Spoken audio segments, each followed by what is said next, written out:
এই যে previous কোয়েশ্চেনের explanation গুলো দেখা এটা ইম্পর্টেন্ট।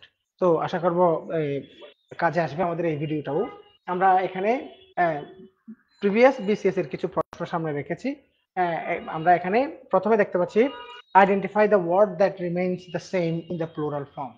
এই প্রশ্নটা কিন্তু এই ধরনের প্রশ্ন 41, 42, 43 সব প্রশ্ন তিনটি পরীক্ষাতেই ধারাবাহিকভাবে প্রশ্ন এসেছে। তো আমরা এখানে দেখতে পাচ্ছি চারটা অপশন। এখানে একটা অপশন হচ্ছে ডিয়ার, আরেকটা অপশন হচ্ছে হর্স, আরেকটা অপশন হচ্ছে এলিফ্যান্ট, আরেকটা অপশন হচ্ছে টাইগার। তাহলে এখানে প্রশ্ন হচ্ছে, এটা ভোকাবুলারি ভিত্তিক প্রশ্ন, বোঝানোর তেমন কিছু নাই, শব্দটা সম্পর্কে জানা দরকার। এখানে আমরা একটা নোট রেখেছি, আপনারা দেখতে পাচ্ছেন কিছু শব্দ আছে যে শব্দগুলো মূলত সিঙ্গুলার এবং প্লুরাল উভয় অবস্থায় একই রকম থাকে। হুম, এর মধ্যে গুরুত্বপূর্ণ শব্দ হচ্ছে, যেমন এখানে এই যে ফিশ শব্দটাও কিন্তু পরীক্ষায় এসেছিল বিসিএস এ। হ্যাঁ, তারপরে হচ্ছে এখানে শব্দ এসেছিল স্কোর শব্দটা।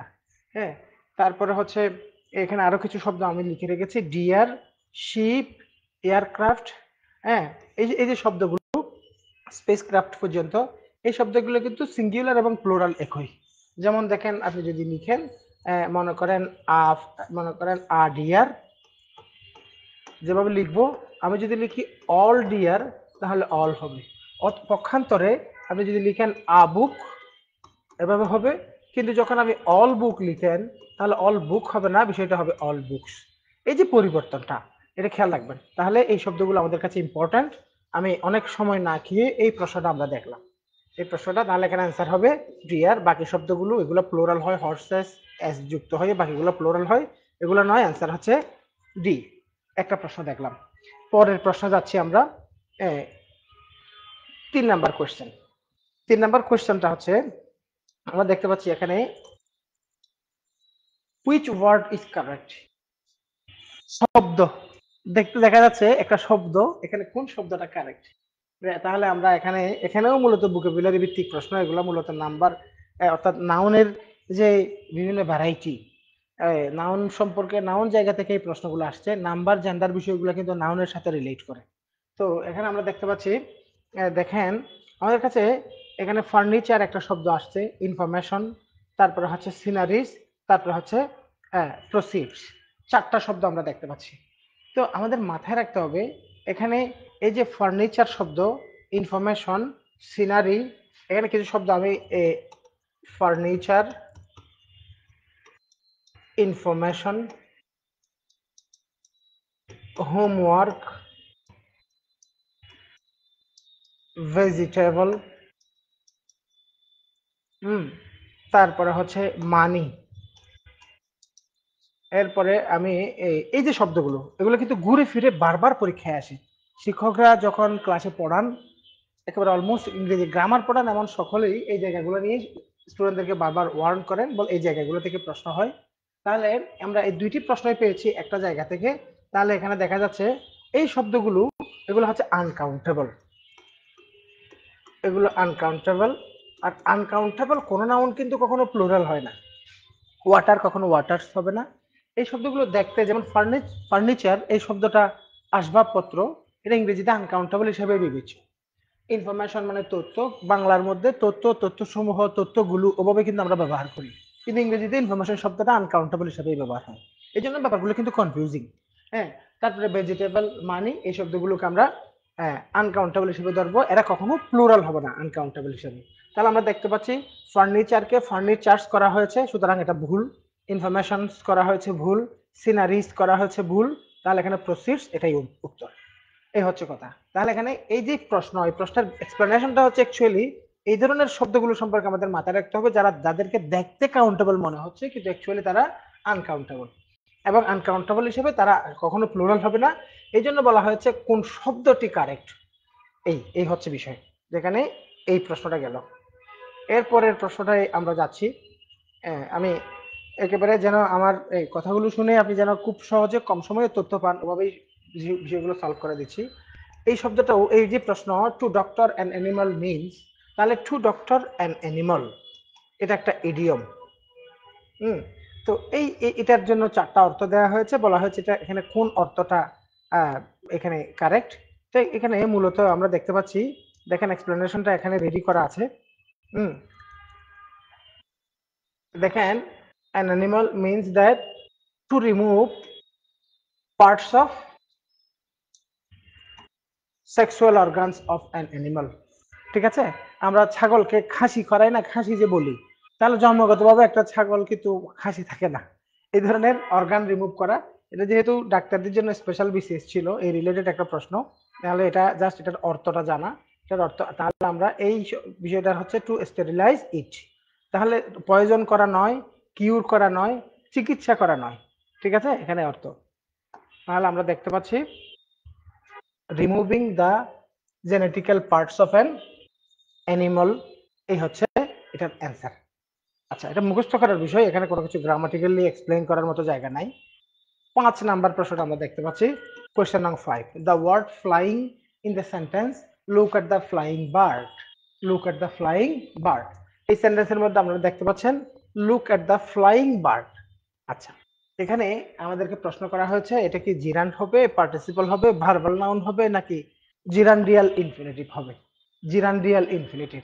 তাহলে দেখেন এখানে আমি নোট যেটা সংযোজন করেছি, the bird flying here indicates the flying state of the flying bird, in the sense indicating the ongoing work. The bird is flying, so flying participle and adjective, এভাবে একটা এক্সপ্লেনেশন আমি এখানে সংযোজন করেছি।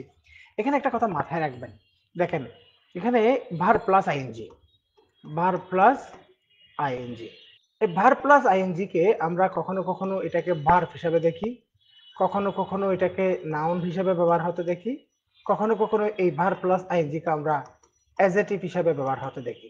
খুব সহজে ব্যাপারটা মাথায় রাখবেন। দেখেন ভার্ব হবে, এর জন্য শর্ত হচ্ছে তার আগে একটা অক্সিলিয়ারি থাকবে, auxiliary plus verb plus ING, এভাবে যখন আসবে তখন ওই শব্দটা ভার্ব হিসেবে ব্যবহার হবে। এরপরে যখন দেখবেন একটা verb plus ING subject object এভাবে প্রিপোজিশনাল অবজেক্ট থেকে শুরু করে নাউনের জায়গাগুলো দখল করবে। মনে করেন একটা বাক্য, একটা বাক্যের সাবজেক্ট হয়, একটা বাক্যে ভার্ব থাকে, অবজেক্ট থাকে, এরপরে মনে করেন এখানে এক্সটেনশন থাকে, তাহলে সাবজেক্ট হওয়ার সাবজেক্টের জায়গায় আমরা নাউন বসাই, অবজেক্টের জায়গায় আমরা নাউন বসাই, এই বিষয়গুলো ফিক্সড, নাউন বা প্রোনাউন। তাহলে এই জায়গাগুলোতে যদি ভার্ব প্লাস আইএনজি আসে, তখন এই ধরনের নাউনের পজিশন, অর্থাৎ সাবজেক্ট হওয়াটা একটা নাউনের পজিশন, অবজেক্ট হওয়াটা একটা নাউনের পজিশন, এই ধরনের কোন নাউনের পজিশন যদি কোনো ভার প্লাস আইএনজি দখল করে, তখন তাকে আমরা বলি জিরান্ড, এবং ভার প্লাস আইএনজি ওখানে নাউনের কাজ করছে।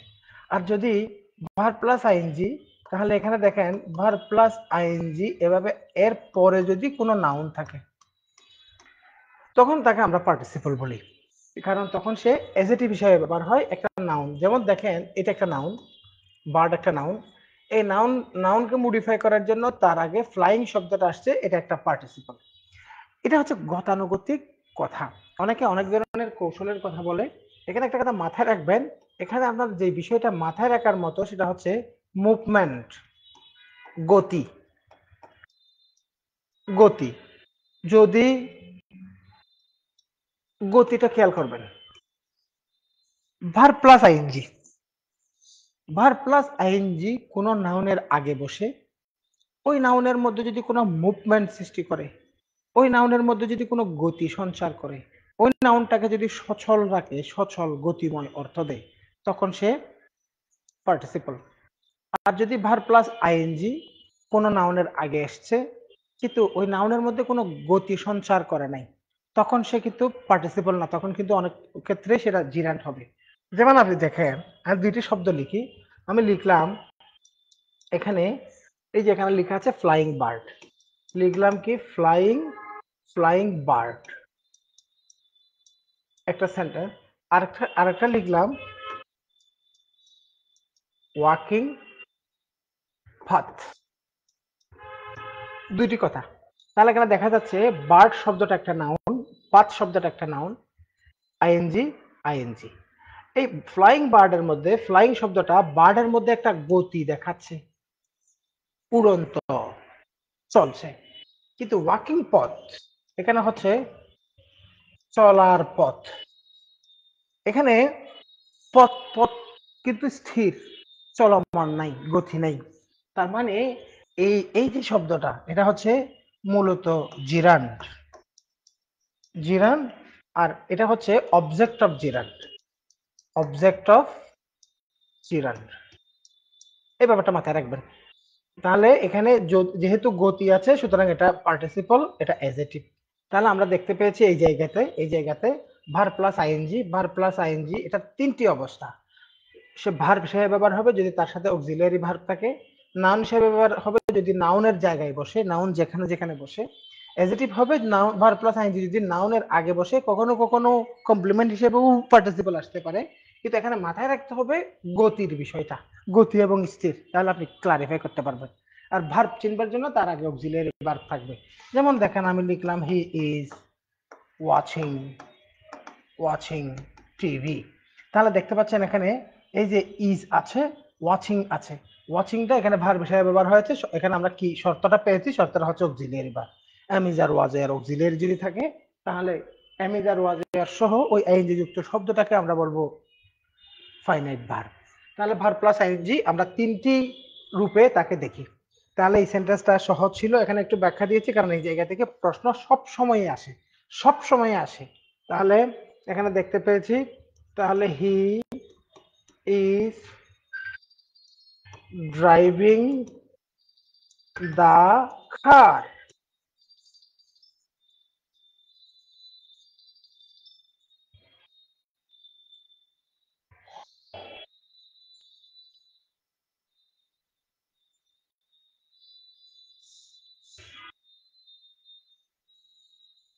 একটা সেন্টেন্স লিখলাম, আর একটা সেন্টেন্স লিখলাম হি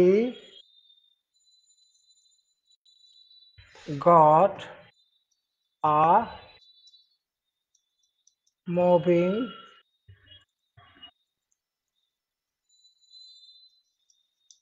মুভিং কার। আরেকটা সেন্টেন্স, আরেকটা লিখলাম কি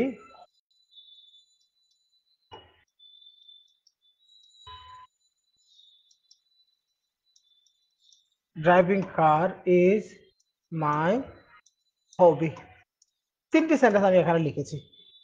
এই তিনটি সেন্টেন্সে আপনি দেখতে পাচ্ছেন আমাদের এখানে তিনটি ভার্ব প্লাস আইএনজি আছে। এই তিনটি আইএনজির মধ্যে একটা হচ্ছে ড্রাইভিং, আরেকটা হচ্ছে মুভিং, আরেকটা হচ্ছে ড্রাইভিং। তিনটি সেন্টেন্স, তিনটি সেন্টেন্সের মধ্যে প্রথম সেন্টেন্স আপনি দেখতে পাচ্ছেন এই ড্রাইভিং এর আগে একটা ইজ আছে, সুতরাং এই ড্রাইভিংটা একটা ভার্ব, এটা একটা ফাইনাইট ভার্ব। দ্বিতীয় সেন্টেন্সে দেখেন হি স আ মুভিং কার। এখানে দেখেন এখানে কার শব্দটা একটা কিওয়ার্ড, মুভিংটা কিওয়ার্ড না। মুভিংকে যদি আপনি বাদ দেন বাক্যটা ঠিক থাকে, হি স আ কার, তাহলে এটা এটা separable part of sentence, additional ornamental part of sentence. সুতরাং এবং এই কারের মধ্যে একটা বিষয়, এই মুভিং শব্দটা কারের মধ্যে একটা বিষয় আনছে, ওটা হচ্ছে গতি। গতি এখানে নড়া ছড়া আছে।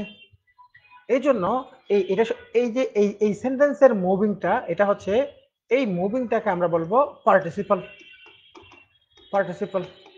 আর এই সেন্টেন্সে দেখেন এখানে যদি আপনি ড্রাইভিং বাদ দেন তাহলে সেন্টেন্সটা নষ্ট হয়, মুভিং কে বাদ দিলে সেন্টেন্স নষ্ট হয় না। হ্যাঁ, এখানে যদি বাদ দেন কার ইজ মাই হবি, কোনো সেন্টেন্সের অর্থ মিলে না। কিন্তু যদি কার বাদ দিয়ে যদি বলেন ড্রাইভিং ইজ মাই হবি, কিন্তু সেন্টেন্স মিলে। এই জন্য এখানে দেখেন ইজ হচ্ছে ভার্ব আর এটা হচ্ছে সাবজেক্ট, এটা হচ্ছে সাবজেক্ট। আর সাবজেক্ট পজিশনে ভার্ব প্লাস আইএনজি নাউনের মতো বসছে, এই ই শব্দটাকে আমরা বলবো জিরান্ড।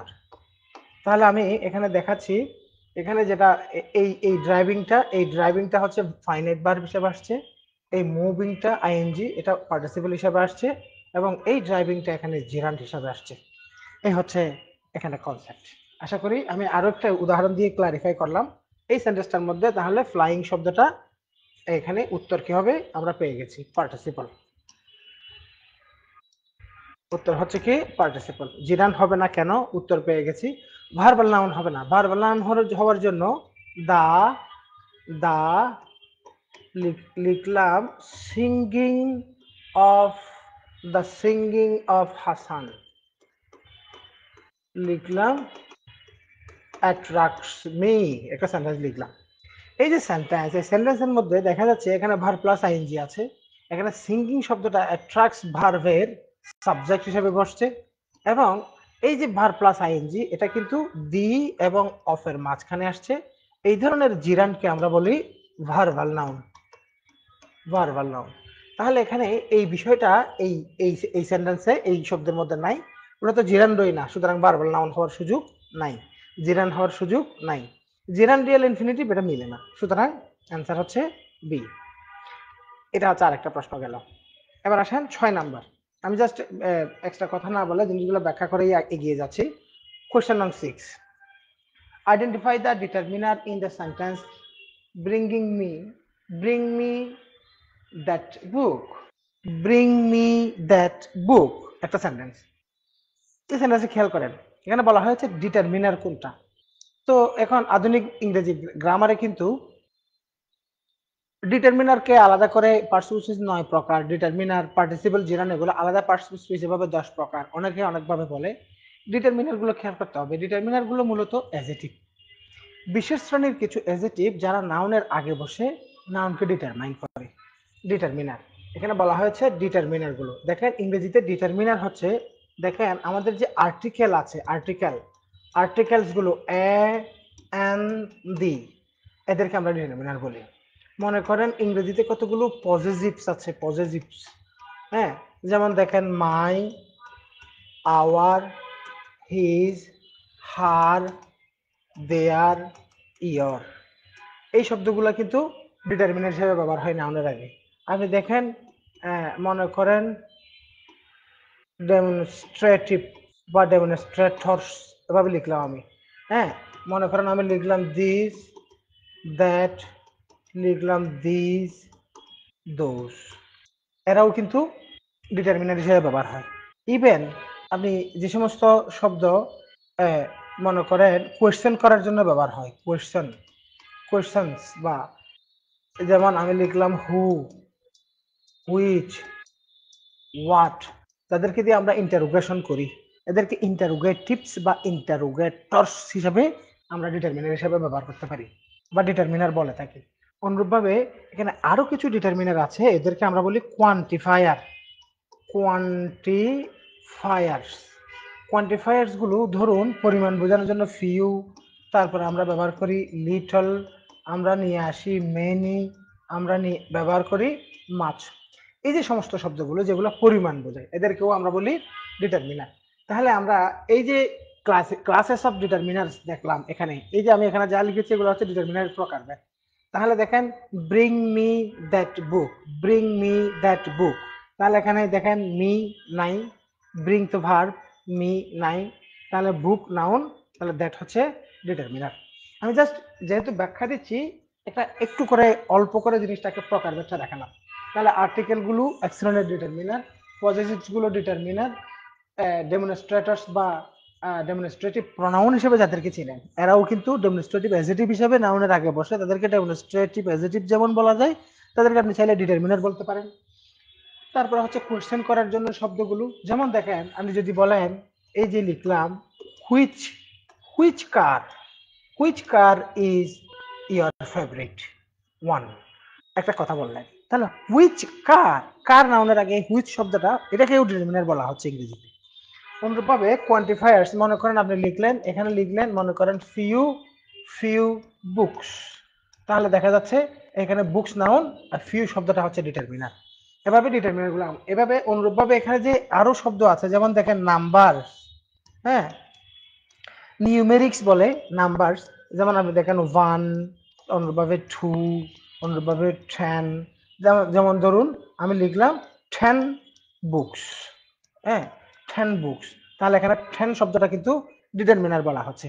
তাহলে স্যার বেসিক্যালি এই শব্দটা কি অ্যাডজেক্টিভ না নাউনের আগে বসে? অবশ্যই অ্যাডজেক্টিভ। এই জন্য আমি বলেছিলাম ডিটারমিনার্স গুলো হচ্ছে স্পেশাল কিছু অ্যাডজেক্টিভ। তাহলে আমরা ডিটারমিনার কি জিনিস এখন এখান থেকে প্রশ্ন আসলে আমরা ইজিলি অ্যান্সার করে ফেলতে পারবো। ডিটারমিনারের ক্লাসেস গুলো দেখলাম, তাহলে একটা প্রকার, দুইটি প্রকার, তিনটি প্রকার, 4, 5, এখানে আমি 6টি ক্লাসেস অফ ডিটারমিনার দেখিয়েছি। এই হচ্ছে কথা। অনুরূপভাবে আপনি দেখবেন অনেক বইতে এখানে ডিটারমিনারের ক্লাসগুলো দেখানোর সময় যে সমস্ত মনে করেন কতগুলো আরো কতগুলো প্রনাউনের যে প্রকারভেদ আছে, যেমন আইদার অর, নাইদার নর, এ সমস্ত শব্দগুলাকেও কিন্তু ডিটারমিনার হিসাবে ওই ওই প্রনাউনের প্রকার অনুযায়ী নামকরণ করা হয়। তো বেসিক্যালি যদি কেউ প্রশ্ন করে ডিটারমিনার হিসাবে আমাকে কম শব্দে বলেন, তাহলে কম শব্দে বলবার জন্য এই অ্যান্সারটা। আর্টিকেল গুলাকে ডিটারমিনার বলা যাবে। হ্যাঁ, এখানে আমি একটু কালার চেঞ্জ করে দেখাই। এখানে আর্টিকেল গুলাকে ডিটারমিনার বলা যাবে কম শব্দে দেখানোর জন্য। পজিটিভস গুলোকে ডিটারমিনার বলা যাবে। অন্যভাবে কোয়ান্টিফায়ার্স গুলো বেশি বিশেষ করে ডিটারমিনার হিসেবে বেশি পরিচিত। এই জায়গাটা বিশেষ করে বেশি পরিচিত। রেড মার্ক গুলো বেশি মাথায় রাখবেন। হ্যাঁ, কোয়ান্টিফায়ার্স, ডেমনস্ট্রেটরস, পজেসিভস, আর্টিকেলস, এদের বিশেষভাবে এদেরকে পার্টিকুলারলি ডিটারমিনার হিসেবে পরিচিত। অনেক বইতে দেখবেন এই যে চারটা প্রকারকে আমি মার্ক করে রেখেছি, এই চারটা প্রকারই কিন্তু অনেকগুলো বইতে এই চারটাকেই দেখানো হয়েছে। আপনি ইউটিউব দেখেন, অনেক এখন সোশ্যাল মিডিয়ার যুগ, ইউটিউবিং করেন, গুগল করেন, এক এক জায়গায় এক এক রকম ক্লাসেস দেখানো হয়েছে। তো এখানে মেজর ক্লাস বলতে এই জায়গাগুলো। তাহলে আমরা ডিটারমিনেন্ট হিসেবে ব্যাপারটাকে চিনলাম, এটাকে অনেক বড় কিছু ভাববার কোনো কিছু নেই। হ্যাঁ, তারপরে আসুন আরো একটা প্রশ্ন আমরা দেখব। এটা লিটারেচারের প্রশ্ন। হ্যাঁ, অ্যাপাসিস টু ইন্ডিয়া, এখানে ইএম ফস্টারের লেখা, এটা জাস্ট একটা লিটারেচারের প্রশ্ন। তার মানে এটা বিসিএস এর প্রশ্ন, ডাক্তারদের স্পেশাল বিসিএস আমরা লিটারেচার থেকে প্রশ্ন আসতে দেখলাম। What is the meaning of mask? ঠিক আছে, তাহলে এই যে মাস্ক মানে কি, এইখানে এটা করোনার সময়ের বিসিএস, ওই সময় মাস্ক নিয়ে বেশি কথা হচ্ছিল। তাহলে এখানে অ্যান্সারটা হচ্ছে মূলত substance used in making perfume, অর্থাৎ অনেকেই এটাকে ফেস কভার উত্তর দিবে, এই জন্য এটা মূলত প্রশ্নটা এভাবে করা হয়েছিল। হ্যাঁ, অনুরূপভাবে আমরা দেখতে পাচ্ছি go and catch the falling star, here the falling is. দেখেন একটা পরীক্ষা, এটা বিসিএস এরই পরীক্ষা, বিসিএস পরীক্ষার একটা প্রশ্ন, কিন্তু এখানে এক এক জায়গা থেকে একটা প্রশ্ন কিন্তু আমি আনি নাই। একই প্রশ্নে একই জায়গা থেকে একাধিক প্রশ্ন কিন্তু এই প্রশ্নের মধ্যে আমরা দেখতে পাচ্ছি। দেখছেন ওখানে প্রথমে দুইটি প্রশ্নই নাম্বার রিলেটেড প্রশ্ন পেয়েছি।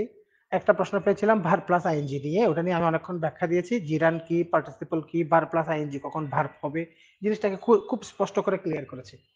এরপরে এখন আরেকটা প্রশ্ন দেখতে পাচ্ছি, ওটা হচ্ছে the only word between determiner and noun is adjective. এখানে দেখেন অপশনগুলোর মধ্যে কি আছে এবং প্রশ্নটা কি। দেখেন 9 নাম্বার প্রশ্ন, গো অ্যান্ড ক্যাচ। হ্যাঁ, the falling star, falling star. তাহলে আমরা এতক্ষণে যে ব্যাখ্যাগুলো দিয়েছিলাম, এই এটা নিয়ম অনুসারে পার্টিসিপলের ক্যাটাগরিতে পড়ে। তাহলে আমি বলেছিলাম এমন ভার্ব প্লাস আইএনজি যা নাউনের আগে বসবে, নাউনের মধ্যে একটা গতি দেখাবে, গতি গতি গতি গতি, এই কথাটা ইম্পর্টেন্ট। নাউনের মধ্যে একটা গতি দেখাবে। ফ্লাইং বার্ড, বার্ডের গতি আছে। মুভিং কার, কারের গতি আছে। ব্রেকিং নিউজ, নিউজের গতি আছে। ফলিং স্টার, যেটা পড়ছে ওটাতে গতিই আছে। তাহলে ভার্ব প্লাস আইএনজি যখন কোনো নাউনের আগে বসে, এই নাউনের মধ্যে একটা গতি সঞ্চার করবে, নাউনের গতিময়তা বোঝাবে, গতি। তাহলে মুভমেন্ট, হ্যাঁ মুভমেন্ট থাকবে, তাহলে ওটাকে আমরা বলি participle, participle participle participle, present participle. এখন অপশনের মধ্যে আপনি দেখতে পাচ্ছেন অ্যাডভার্ব, তাহলে হবে না, প্রেপোজিশন হবে না, ভার্ব সুযোগ নাই, তাহলে এখানে উত্তর কি, অ্যাডজেক্টিভ। তাহলে পার্টিসিপল গুলো কি তাহলে স্যার আমরা একেবারে সব সময় অ্যাডজেক্টিভ বলবো? এক্স্যাক্টলি, পার্টিসিপল গুলোকে আমরা সবসময় অ্যাডজেক্টিভ বলতে পারি। যেমন আমরা সব সময় ছোটবেলা থেকে আমরা ভার্বকে এরকম করে দেখে আসছি না। আমার কাছে এখানে একটা জায়গা আছে, আমি জায়গাটাতে একটু ক্লিয়ার করে লেখার জন্য নিলাম। যেমন দেখেন আমরা ডু, তারপরে হচ্ছে দেখেন প্রেজেন্ট, তারপরে লিখলাম কি প্রেজেন্ট পার্টিসিপল, পার্টিসিপল। অনুরূপভাবে এখানে লিখলাম আমি ফার্স্ট, তারপরে লিখলাম ফার্স্ট পার্টিসিপল, লিখলাম।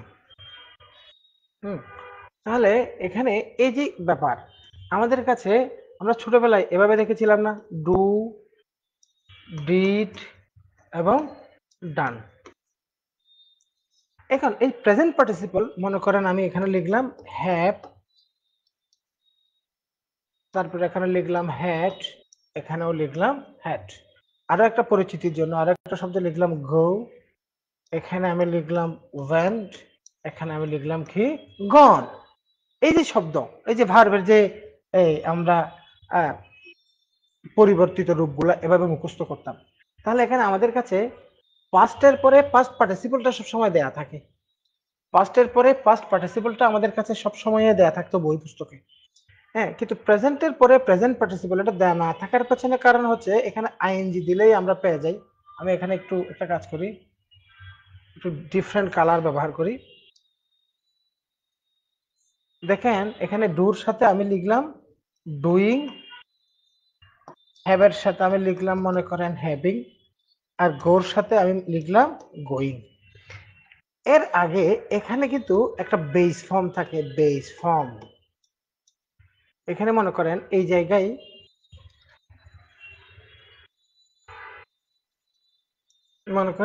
জায়গায় এটার জন্য বেস ফর্ম হচ্ছে ডু, এটার জন্য বেস ফর্ম হচ্ছে হ্যাভ, এটার জন্য বেস ফর্ম হচ্ছে কি গো।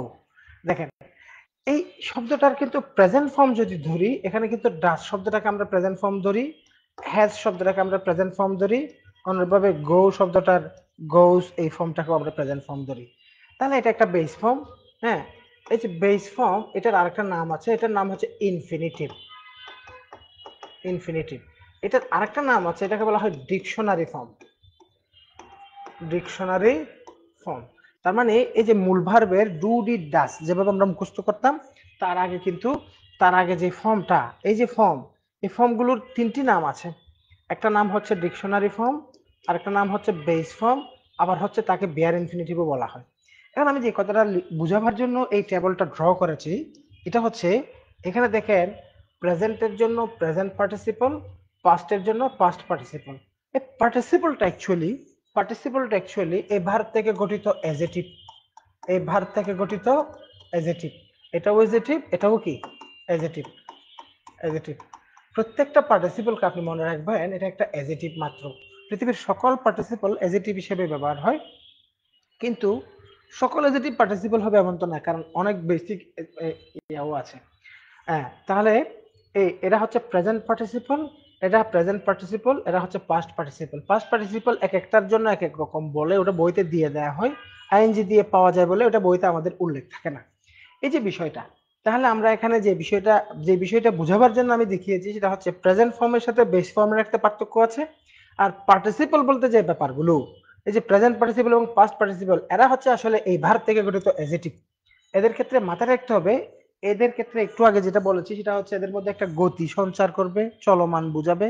যদি যদি মুভমেন্ট না থাকে তাহলে ওটা প্রেজেন্ট পার্টিসিপল হয় না।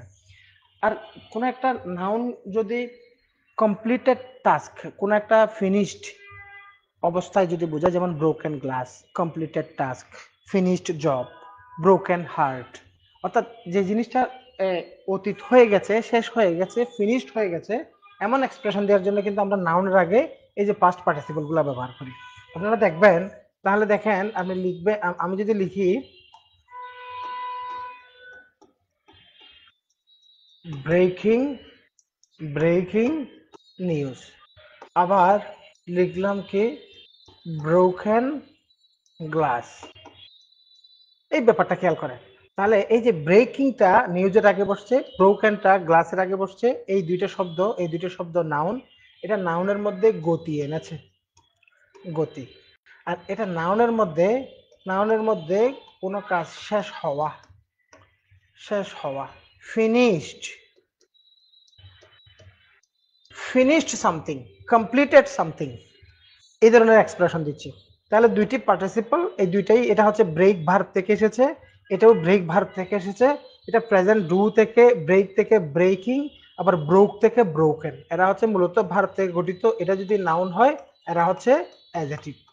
এই কথাগুলো এত এলিবোরেটলি বুঝে বললাম যারা একেবারে বিগিনার আছে তাদের জন্য, তারা যেন এই ব্যাপারগুলোকে ইজিলি, জিনিসগুলো নিয়ে এত টেনশন না করে ইজিলি কোয়েশ্চেনগুলো সলভ করে ফেলতে পারে। আচ্ছা, এখন আমরা কোয়েশ্চেন নং এই 9 নাম্বার প্রশ্নটাও দেখলাম। তাহলে এখানে আমরা অ্যান্সার হিসেবে পেয়েছিলাম অ্যান অ্যাডজেক্টিভ, ফলিং স্টার। একই জায়গা থেকে দুটি প্রশ্ন একই বিসিএস আসছে, তার মানে এই ব্যাপারগুলো ম্যাটার করে কিন্তু।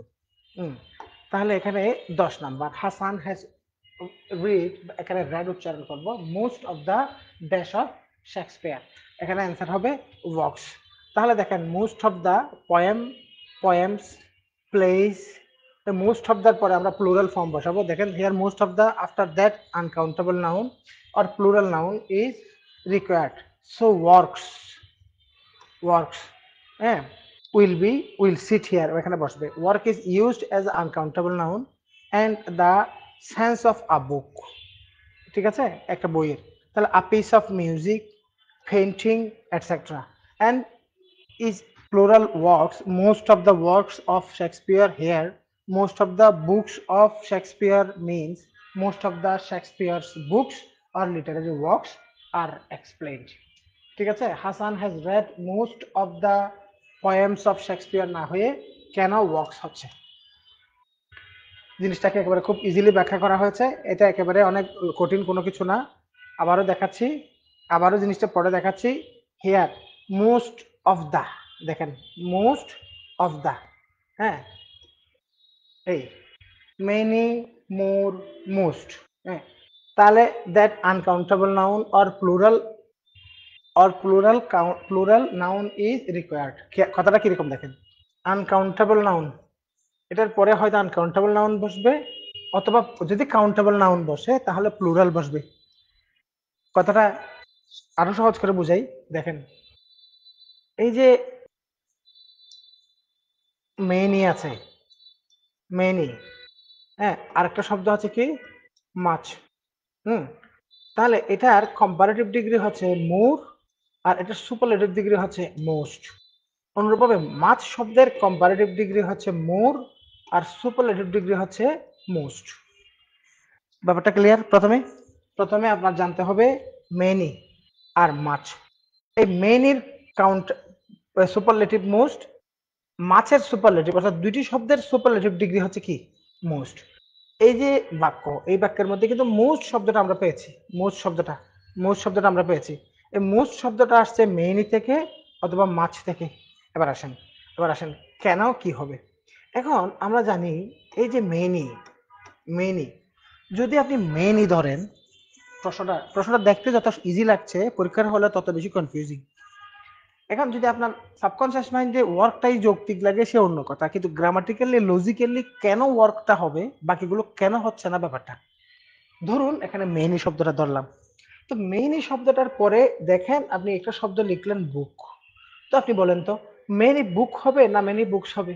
আনডাউটেডলি মেনি বুকস হবে, কারণ মেনি একটা প্লুরাল নাউন, প্লুরাল ডিটারমিনার, তাহলে মেনি বুকস হবে।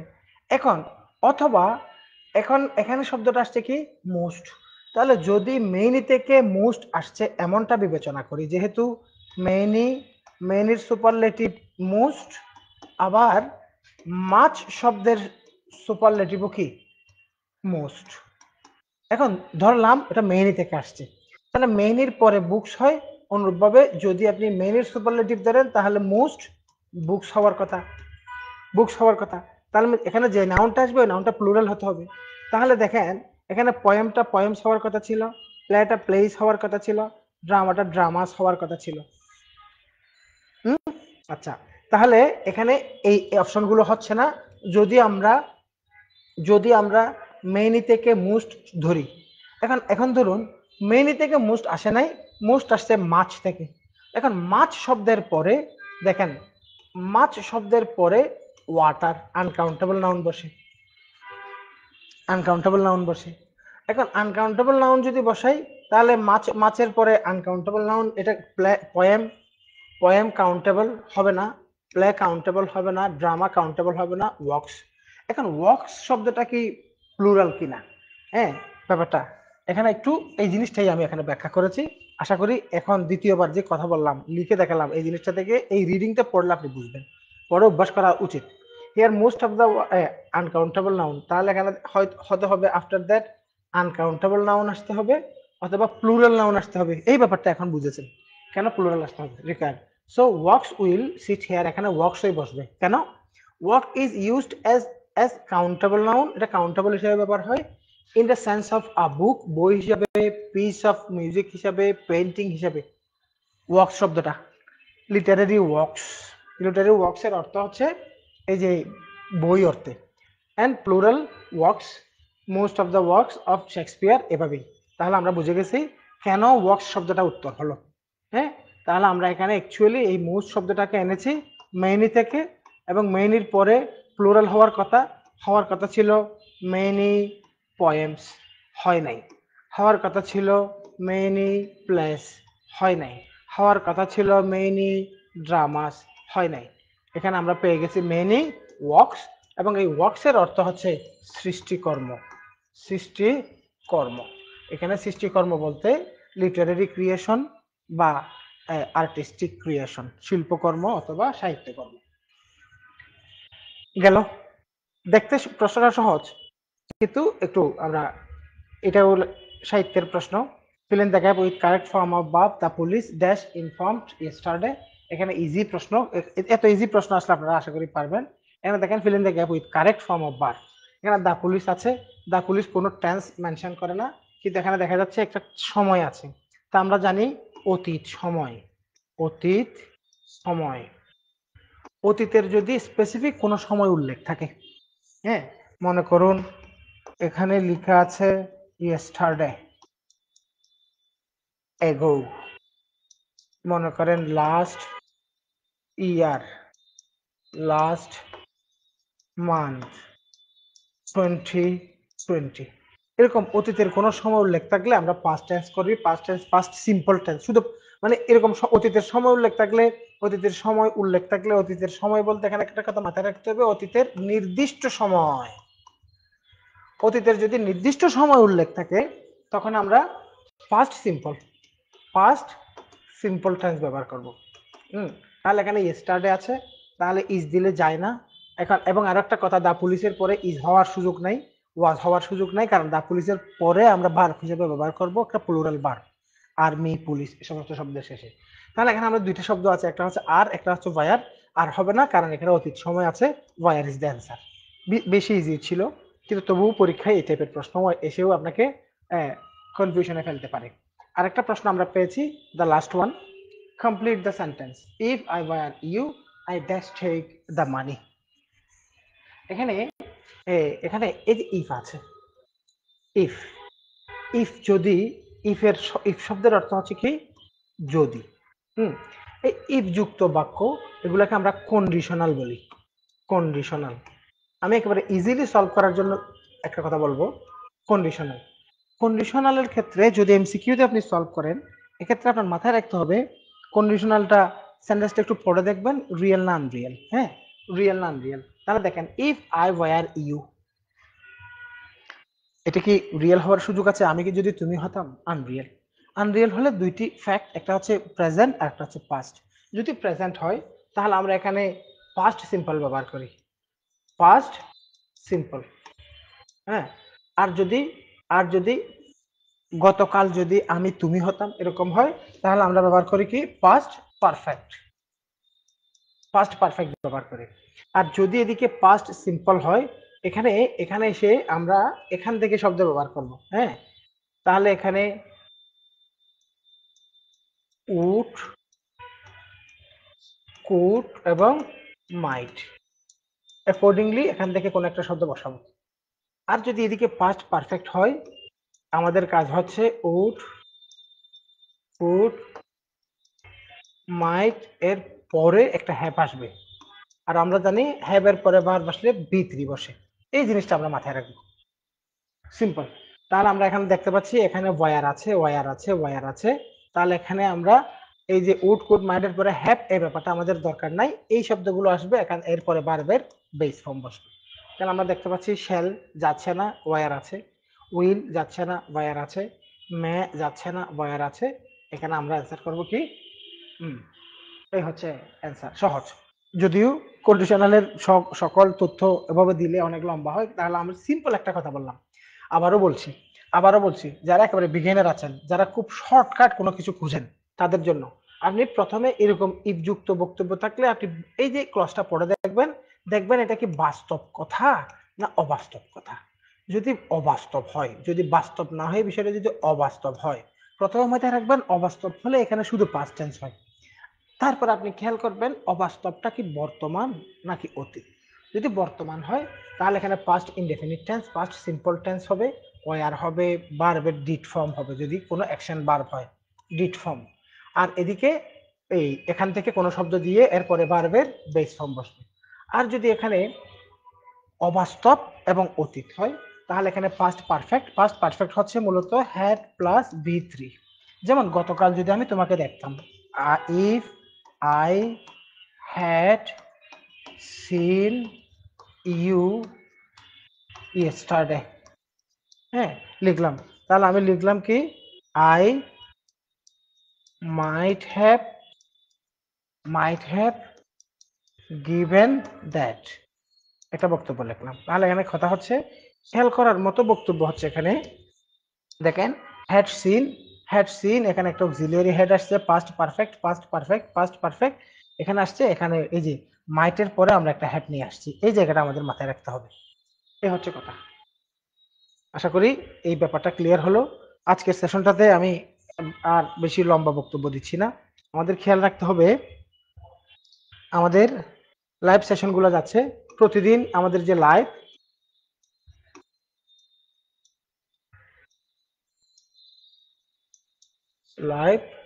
ক্লাস বিভিন্ন বিষয়ে একেবারে শতভাগ বিসিএস ক্যাডার শিক্ষক দিয়ে আমাদের এই লাইভ ক্লাসগুলো হচ্ছে। এই লাইভ ক্লাসগুলোর জন্য আমাদের পেজে আপনারা চোখ রাখবেন, সন্ধ্যা 7টা রাত 8টা, ঠিক আছে? এই আজকের যে লাইভটা আমরা দেখেছি, আমি একেবারেই কোনো ধরনের অপ্রাসঙ্গিক আননেসেসারি কোনো ইস্যু না এনে পার্টিকুলারলি কিছু কোয়েশ্চেন এবং এই কোয়েশ্চেনগুলোর সলিউশনগুলো করার ক্ষেত্রে রিলেটেড কিছু তথ্য, জেনুইন তথ্য কিছু দিয়ে দিয়ে এই কোয়েশ্চেনগুলো সলভ করলাম। এই ধরনের গুরুত্বপূর্ণ কোয়েশ্চেনের সলিউশনের পাশাপাশি এখানে পার্টিকুলারলি কোনো একটা প্রবলেমের সলিউশনের পাশাপাশি ব্রডলি আপনার প্রিপারেশন স্ট্র্যাটেজি নিয়ে বিভিন্ন বিসিএস ক্যাডার কর্মকর্তাগণ প্রতিদিন একেবারে এভরিডে, হ্যাঁ সন্ধ্যা 7টায় কখনো রাত 8টায় আমাদের এই প্ল্যাটফর্মে রেগুলার ক্লাসগুলো চলছে। আপনারা ক্লাসগুলো ফলো করেন, যারা বিভিন্ন জায়গা থেকে বিভিন্নভাবে প্রিপারেশন নিচ্ছেন। এই ভিডিওটা যারা দেখছেন আপনারা লাইভটা শেয়ার করে রাখবেন, যেন পরবর্তী আমাদের লাইভ সেশনের নোটিফিকেশনটাও আপনি পেয়ে যান। এই বিভিন্ন বিষয় নিয়ে আগামীকালকেও আমাদের লাইভ সেশন থাকবে। তো আমাদের এই যে বর্তমান সময়ে আমাদের এই যে কোর্স, এই কোর্সগুলোর ক্ষেত্রে আমি একটা বেসিক তথ্য দিয়ে রাখি, ওটা হচ্ছে আমাদের এখন এই যে নিউ ইয়ার অ্যাডমিশন ফেস্ট যাচ্ছে, হ্যাঁ যারা এখানে কয়েকটা কোর্স নিয়ে তথ্য দেওয়ার মতো আছে। প্রথম কথা হচ্ছে 48 ব্যাচ, 48, হ্যাঁ তো 48 ব্যাচের যারা শিক্ষার্থী যারা আমাদের সাথে জয়েন করতে চাচ্ছেন, এখানে 48 এর শিক্ষার্থীদের জন্য আমাদের এখন যারা অ্যাডমিশন নিচ্ছেন নিউ ইয়ার অ্যাডমিশন ফেস্ট উপলক্ষে আপনাদের জন্য কিন্তু এক্সক্লুসিভ একটা কোয়েশ্চেন ব্যাংক, একটা কোয়েশ্চেন ব্যাংক ফ্রিতে আপনাদের জন্য থাকবে, এবং এই কোয়েশ্চেন ব্যাংকের সাথে একটা অ্যাপ কিন্তু ইন্টিগ্রেটেড থাকবে। অর্থাৎ এই অ্যাপের মধ্যে আপনি পাবেন চ্যাপ্টার ওয়াইজ টেস্ট, এই অ্যাপের সাথে আপনি পাবেন মডেল টেস্ট, এবং এই অ্যাপের মধ্যে আপনি পাবেন কাস্টমাইজেবল টেস্ট, এবং প্রত্যেকটা চ্যাপ্টারের যে এক্সামগুলো, মডেল টেস্টগুলো, সাবজেক্ট টেস্টগুলো, এই পরীক্ষাগুলো কিন্তু ইজি, মিডিয়াম অ্যান্ড হার্ড তিনটি লেভেলে এক্সক্লুসিভ পরীক্ষাগুলো দিতে পারবেন এই কোর্সের সাথে। তো আমাদের এই কোর্স 48 এর জন্য অনলাইন অফলাইন উভয় ভার্সনে আমাদের কোর্সটা যাচ্ছে।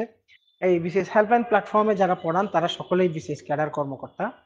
অবশ্যই আমাদের এই কোর্সের সাথে আমাদের পেজ, ইউটিউব চ্যানেল, বিভিন্ন ফেসবুক গ্রুপ সবগুলো ভিজিট করে আমাদের ক্লাসগুলো সম্পর্কে, টিচাররা যে পড়াচ্ছে বিভিন্ন ক্লাসগুলো সম্পর্কে জেনে আপনার তারপরে আপনি সিদ্ধান্ত নিতে পারবেন। আর 48 কোর্সের যে ফিচার, আমাদের এই পেজ, যে পেজে লাইভ যাচ্ছে এখানে পিন পোস্টে 48 এবং বেসিক কোর্স এবং অন্যান্য যে কোর্সগুলো বিশেষ করে প্রাইমারি শিক্ষক নিয়োগের জন্য আলাদা, অনলাইন অফলাইন আলাদা কোর্স যাচ্ছে। 48 ব্যাচের জন্য আলাদা কোর্স অলরেডি আমরা শুরু করে দিচ্ছি নেক্সট উইক, অর্থাৎ ফেব্রুয়ারির শুরুতেই আমরা সকল ব্যাচের একেবারে নতুন করে আলাদা কোর্স শুরু করতে যাচ্ছি। নিউ ইয়ার ফেস্ট উপলক্ষে এই সময়টাতে আমরা ভর্তির জন্য ডিসকাউন্টে ভর্তি নিচ্ছি সকল কোর্সে। অবশ্যই আপনারা এর মধ্যে জয়েন করে ফেলেন। এখন যেই এডমিশন ফেস্ট উপলক্ষে, অর্থাৎ নিউ ইয়ার এডমিশন ফেস্ট 2025 উপলক্ষে যারা জয়েন করবেন প্রত্যেকের জন্য কিন্তু এক্সক্লুসিভ একটা অফার থাকছে। একটা এক্সক্লুসিভ কোনো ব্যাচে একটা ডাইজেস্ট বই, কোনো ব্যাচে সাপোর্টিং কোশ্চেন ব্যাংক, এবং প্রত্যেকটার সাথে একটা অ্যাপ, এবং ওই অ্যাপের মধ্যে আনলিমিটেড এক্সাম দেওয়ার একটা অবাধ অপরচুনিটি আপনারা পাচ্ছেন। এবং বিসিএস ক্যাডার শিক্ষকদের এক্সক্লুসিভ ক্লাস এবং তথ্যবহুল লেকচার শিটগুলা মাধ্যমে রেগুলার ক্লাস, পরীক্ষা এবং কোয়ালিটি গাইডলাইন, এই বিষয়গুলোর সমন্বয়ে আমাদের সাথে সংযুক্ত হন। আজকের লাইভে আমরা বিসিএস এর সরাসরি একটা প্রশ্নের কিছু কমন প্রশ্ন নিয়ে আলোচনা করেছি, এবং ধারাবাহিকভাবে আমাদের লাইভগুলো থাকবে। আশা করি আমাদের সাথে থাকবেন। আসসালামু আলাইকুম।